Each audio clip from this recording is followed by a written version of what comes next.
নরেন্দ্র মোদী বলেছেন বাম আমলে তারপরে তৃণমূল আমলে ব্যাহত হয়েছে পশ্চিমবাংলা। আমি ওনাকে বলবো ৭৭ সালের পশ্চিমবাংলার ম্যাপিংটা উনি করুন, ২০০১ সালে ম্যাপিংটা করুন, তারপর ২০২৪ সালের ম্যাপিংটা করুন। ওনাকে তো সবই আছে, রিমোট সেন্সিং সহ সব আছে, সমস্ত তথ্য আছে। যদি করেন তাহলে উনি বুঝবেন যে ওই অর্থমন্ত্রীর স্বামী ওর সম্পর্কে যা বলেছেন ওটাই যথার্থ। গোটা দেশ মত্তহস্তির তাণ্ডবে পরিণত হয়েছে, তার দায় দিল্লিওয়ালাদের। রাজ্যের তৃণমূল গত ১০-১২ বছর ধরে রাজ্যে সর্বনাশ করেছে, গোটা দেশ সর্বনাশ করছে বিজেপি। পশ্চিমবাংলা বাম আমলে যা আপনি দেখতে পাচ্ছেন, চারপাশে যা দেখছেন সব বাম আমলে। নরেন্দ্র মোদী বলছেন যে এই ভালোবাসা দেখে মনে হচ্ছে আগামী জন্মে বাংলাতেই জন্মাবো। এখনো পর্যন্ত এই লোকসভা ভোটে কোন নির্বাচনী সভাতে এত মানুষের ভিড় হয়নি। খুব ভালো। আমি নরেন্দ্র মোদীকে বলবো, আপনি গুজরাট ছিলেন, তখন আপনি পশ্চিমবাংলা খুব ভালোবাসা পেয়েছেন। পশ্চিমবাংলার মুখ্যমন্ত্রী তখন বিরোধী নেত্রী ছিলেন। কেমিক্যাল হাব এবং অটো হাব আপনাকে যে পাঠিয়ে দিয়েছিলেন পুরস্কার, আপনি খুব ভালোবাসা পেয়েছেন পশ্চিমবাংলার। আরো ভালোবাসার জন্য আপনি মমতা ব্যানার্জির পিছনে আছেন, থাকুন। সুপ্রিম কোর্টের আজকে যা নির্দেশ দিতে ১০০% ভিভিপ্যাট ধরনার আবেদন খারিজ করে দিলাম। সুপ্রিম কোর্ট আজকে ভিভিপ্যাটের আবেদন সম্পূর্ণ খারিজ করেছে।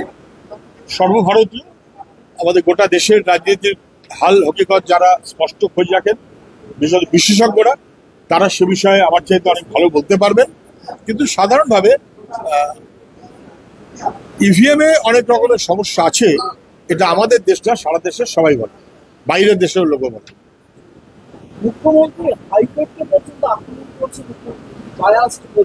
কোথাও মুখ্যমন্ত্রী যেভাবে রোজ বিচার ব্যবস্থাকে অভিযুক্ত করছেন, তার বিরুদ্ধে বলছেন, বিষোদ্গার করছেন এবং নিজের অপরাধ, সে অপরাধ ধরা পড়ে যাচ্ছে বলে যেভাবে ভয় পাচ্ছেন, তাতে কখনই এটা সমীচীন নয় যে সংবিধানের গুরুত্বপূর্ণ একটা, খুবই গুরুত্বপূর্ণ বিচার ব্যবস্থা, তাকে এইভাবে ধ্বস্ত করাটা কখনো সংবিধান সম্মত কোনো কারোর পক্ষে সম্ভব নয়, উচিত নয়। মুখ্যমন্ত্রী সেই অনভিপ্রেত কাজটাই করছেন। বিচার ব্যবস্থার যথাযথ উদ্যোগ নেওয়া উচিত, ভূমিকা নেওয়া উচিত।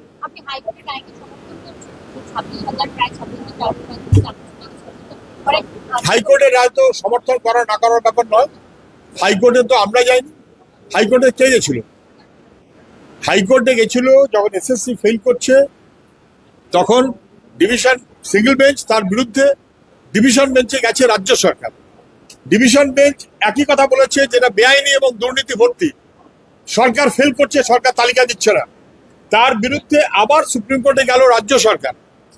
সুপ্রিম কোর্টে যাবার পর তারা বলল ভয়াবহ ব্যাপার, কিন্তু হাইকোর্ট যখন করছে, হাইকোর্টকে আমরা দায়িত্ব দিলাম। সুপ্রিম কোর্টের নির্দেশক্রমে হাইকোর্ট, ফলে এই রায়টা কোর্টের রায়, এবং এই division bench, supreme court, high court, এটা তো মুখ্যমন্ত্রী গেছেন, এটা উনি অন্য কারোর কাছে আশা করবেন কেন?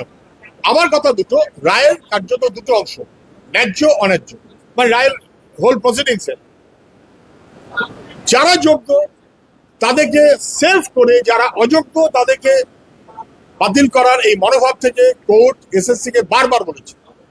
এসএসসি কোনোদিন তা স্পষ্ট করেনি, রাজ্য সরকার কোনোদিন তা স্পষ্ট করেনি, বরং রাজ্য সরকার চালের সঙ্গে কাকড় মিশিয়ে দিয়ে চালগুলোকে কলুষিত করতে চেয়েছে। যোগ্য চাকুরি যারা পেয়েছিলেন তাদেরকে এই বিপদে ফেলার দায় রাজ্য সরকার। যদিও যারা যোগ্য তাদের প্রত্যেকের চাকরি বহাল থাকুক, আমরা সেই আন্দোলনের পক্ষে, সেই দাবির পক্ষে, আমরা সেইভাবে মুভ করছি। ঘুষ দেওয়া অপরাধ, কিন্তু লুট যখন কেউ করেছে, যে লুট করেছে তার অপরাধ, যার লুট হয়েছে তার অপরাধ। আমার কাছ থেকে 12 লাখ টাকা লুট করেছে, লুট করে আমার চাকরি সর্বনাশ করেছে, ওটা যেমন ঘুষ, ওটা যেমন লুট। ফলে আমার টাকা যদি আমার থেকে কেউ কেড়ে নেয়, নিয়ে নেয়, প্রতারণা করে নেয়, প্রতারণার যে প্রতারক তার অপরাধ। আমাকে প্রতারণা করে, এটা ঘুষ নয়, বরং তার চেয়ে অন্যরকম, আমাকে প্রতারিত করেছে, করে টাকা নিয়েছে, আমাকে মিথ্যা প্রলোভন দেখিয়েছে, দেখিয়ে টাকা নিয়েছে, ধরা যাক তা যদি হয়, তাহলে প্রতারণা, তার বিরুদ্ধে মানুষ তো থানায় যাবে, যাওয়া উচিত। আমি এখনো বলছি, যাদের কাছ থেকে 10 লাখ 12 লাখ করে টাকা নিয়েছে, নিয়ে কালীঘাটে পাঠিয়েছে, এখানে ওখানে পাঠিয়েছে, পাহাড় করেছে, তারপর তারা আজকে রাস্তায় বসেছে, তাদের টাকা দেওয়ার কথা কোর্ট বলেছে, তাদের উচিত থানায় যাওয়া। তারা যদি থানায় যান, যদি তারা ক্রিমিনাল কেস করেন, আমরা তাদের পাশে থাকবো, এক।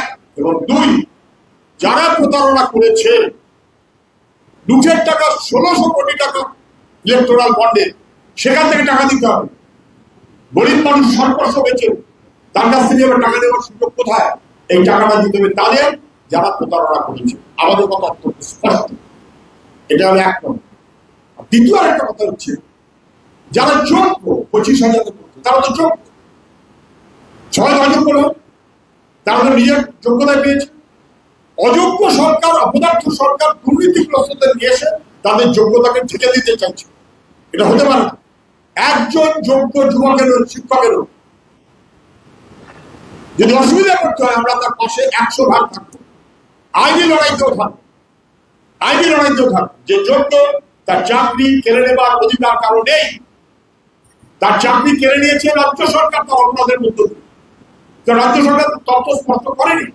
রাজ্য সরকার তথ্য স্পষ্ট না করার কারণে এই অসুবিধার মধ্যে যারা পড়েছে, তারা যোগ্য, তাদের চাকরি বহাল হওয়া উচিত। এটা হচ্ছে আমাদের দাবি, এবং তার মতন করে সরকারের ব্যবস্থা নেওয়া উচিত। এটা আমাদের দাবি। সরকারের তাদের কথাটা বলা উচিত যারা যোগ্য। সরকার করবে কিনা আমরা জানি না। যদি না করে, আমি যতটুকু জানি, ছাত্র যুবরা মাস্টারমশাইদের সংগঠন এবিটিএ তারা ইতিমধ্যে ব্যবস্থা নিয়েছে যে সুপ্রিম কোর্টে যারা যোগ্য অথচ যারা বিপর্যস্ত হলো, তাদের পাশে দাঁড়াবে, তাদের হয়ে, তাদের পয়সা ছাড়াই এবিটি তারা কোর্টে মামলা করবে সুপ্রিম কোর্ট। যোগ্যদের পাশে আমরা আছি, যোগ্যদের পাশে আমরা আছি। কে তাদের খারিজ করে আমরা দেখবো। রাজ্য সরকার আর মমতা ব্যানার্জির অপরাধের জন্য তারা খারিজ হতে পারে না। তাদের কাজের দায়িত্ব নিতে হবে, নিতে হবে।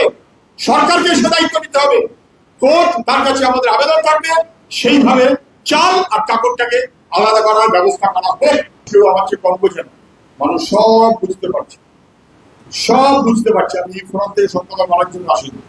ওরা ডেকেছে, আমাকে ইনভাইট করেছে, যেহেতু আমি আন্দোলনের সাথে বরাবর ছিল, আমি সব কথা বলতে আসিনি এখানে। মানুষ কেউ কম বোঝে না, সবাই সব বুঝতে পারছে।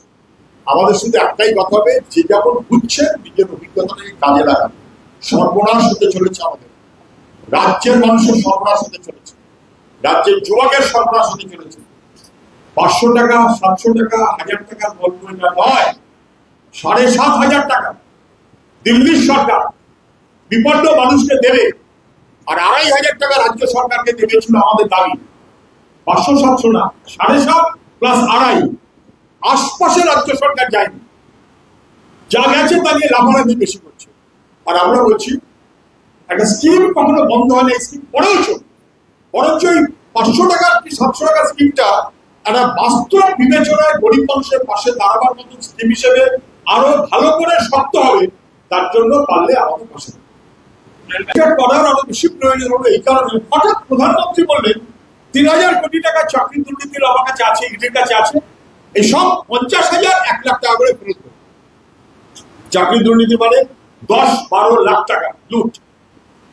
ঘুষ, যদিও যে ঘুষ দিয়েছে তার চাইতে যে ঘুষ দিয়েছে তার দোষ 10 গুণ বেশি। সে বলেছে টাকা দাও, চাকরি করে দেবে।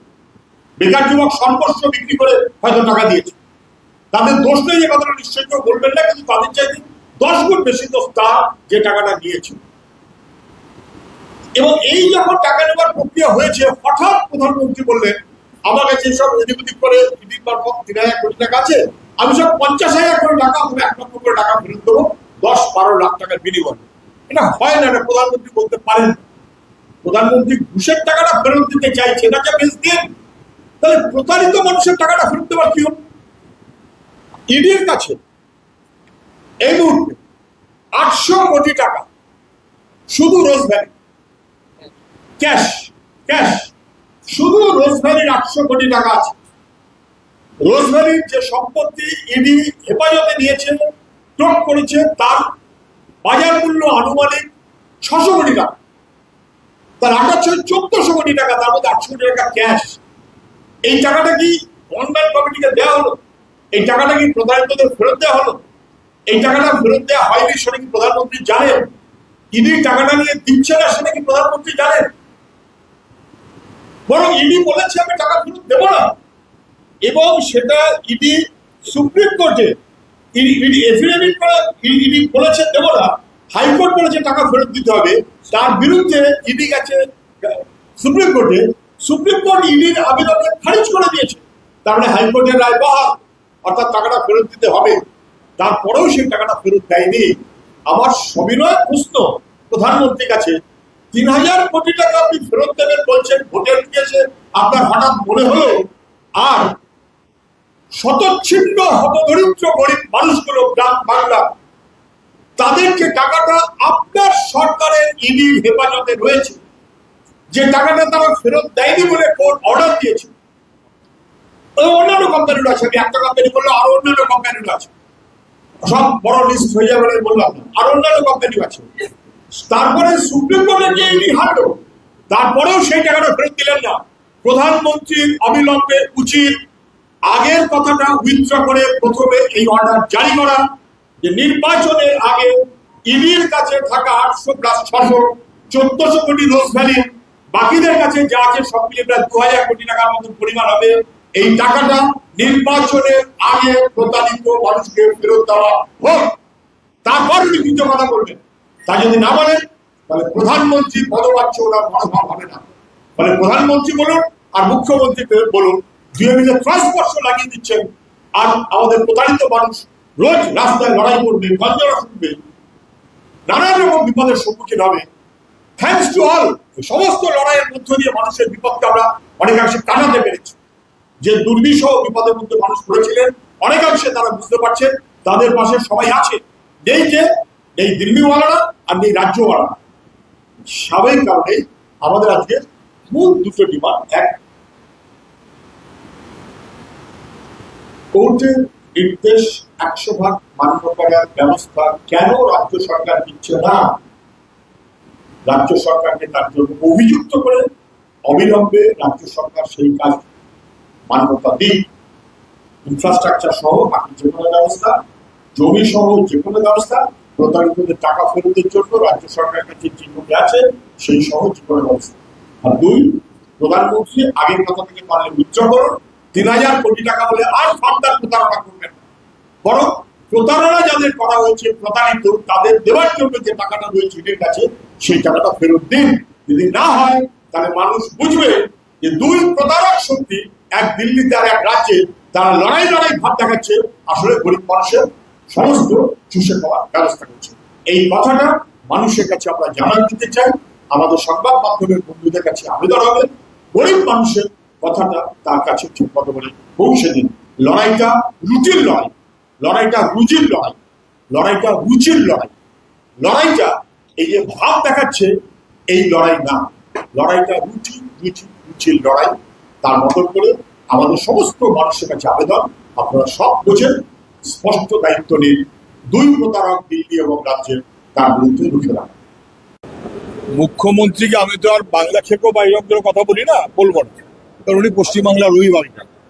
কিন্তু উনি নিজে আয়নার সামনে দাঁড়িয়ে দেখুন, যে এসএসসি ছিল চাকরি দেওয়া সংগঠন, সততা স্বচ্ছতা কোনোদিন কখনো প্রশ্ন কেউ করতে পারেনি, ওনার পাল্লায় পড়ে সেই এসএসসি কে দুর্নীতি আর কে দুর্নীতি না এই তালিকা পর্যন্ত করতে পারছেন।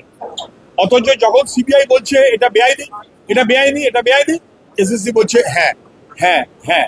এসএসসি ওর অর্গানাইজেশন, নির্বাচিত সংগঠন না। মুখ্যমন্ত্রী বাংলার যুবকের কর্মসংস্থানে 12টা বাজিয়েছেন, শিল্প কলকারখানা নেই, সরকারি চাকরি 6.5 লক্ষ শূন্য পদ, শিক্ষক শিক্ষাকর্মী 3.5 লক্ষ শূন্য পদ, কোনো পদ পূরণ করেন না, কন্ট্রাকচুয়ালের ওপর চলছেন চমক ধমক দেখে। আর এখানে বছরে বছরে টেট এসএসসির চাকরি নিয়োগ না হয়ে বরং নিয়োগের নামে দুর্নীতি হচ্ছে, তার মধ্য দিয়ে যোগ্য এবং যারা ন্যায্য তারাও বঞ্চনার শিকার হচ্ছে মমতা ব্যানার্জির অপরাধ। আমি জানি না মোদী আবার কবে বলেছেন যারা মাছ খায় তারা হিন্দু বিরোধী। আমি অনেকবার বলেছি মোদীজি এবং বিজেপির বাহিনী বাংলা বিরোধী, বাঙালি বিরোধী, সভ্যতা বিরোধী, সংস্কৃতি বিরোধী, আধুনিকতা বিরোধী, মধ্যযুগীয় মনোভাবে চলে। মাছ খেলে সে হিন্দু বিরোধী, আমি জানি না মোদী আবার বলেছেন কিনা, কিন্তু বললে গোটা দেশের লোক তার মুখের ওপর জবাব দেবে, কোনো সন্দেহ সে ব্যাপারে নেই। এটার জন্য কাউকে ফিশ ফ্রাই খাওয়াতে হবে এমন কোনো কথা না। ফিশ ফ্রাই ছাড়াও মাছ খাওয়া যায়, চুনো মাছ খেতে ভালো লাগে, ওটা ফিশ ফ্রাই না।